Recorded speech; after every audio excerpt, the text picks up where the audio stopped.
Remue ménage. Remue ménage.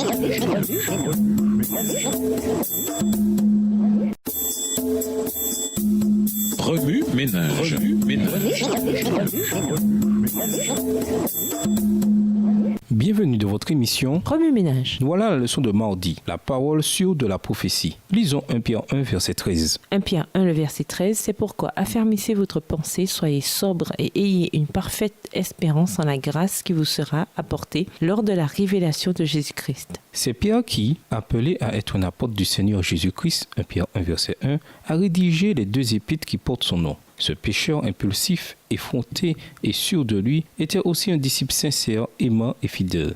Pierre fut l'un des personnages les plus colorés de tous les disciples et l'un de ceux avec lesquels nombre d'entre nous s'associent rapidement dans leurs conflits intérieurs et extérieurs de discipline personnelle. Comment les prophètes gagnaient-ils en sagesse? Jusqu'à quel point comprenaient-ils ce qu'ils écrivaient? En quoi notre compréhension diffère-t-elle de la leur? 1 Pierre 1, les versets 12 et 13.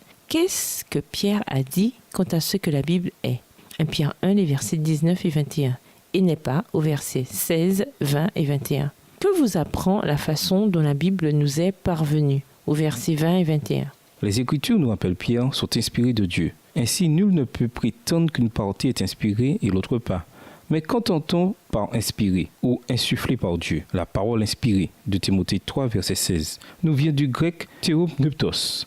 Il n'y a qu'à remonter à Adam pour mieux comprendre. Dieu souffla dans les narines d'Adam, le premier homme, un souffle de vie, ce qui veut dire qu'il lui insuffla littéralement la vie. C'est ainsi qu'il devint une âme vivante. C'est pourquoi la Bible est appelée la parole vivante de Dieu. Elle a la puissance de convaincre, de corriger, d'instruire et de faire grandir dans la plénitude de Dieu. Dans 2 Pierre 1, les versets 19 à 21, l'apôtre définit le don de prophétie comme étant l'acte de parler de la part de Dieu avec autorité, soit en prédisant des événements futurs, soit en proclamant la volonté divine. La nature d'un prophète ne passe pas forcément par la prédiction des événements. Les déclarations prophétiques ne sont pas toutes des prédictions prophétiques. Certaines prédictions peuvent constituer des avertissements ou des conseils donnés aux prophètes, inspirés du Saint-Esprit. Un prophète peut parler du passé, du présent ou de l'avenir. Remue ménage. Par le passé, les prophéties ont annoncé ce qui devait se produire. Aujourd'hui, nous est-il possible de savoir par les prophéties divines ce qui va se produire dans les derniers jours? Nous croyons que les écrits d'Ellen White constituent le don de prophétie de Dieu pour nous. Comment pouvons-nous présenter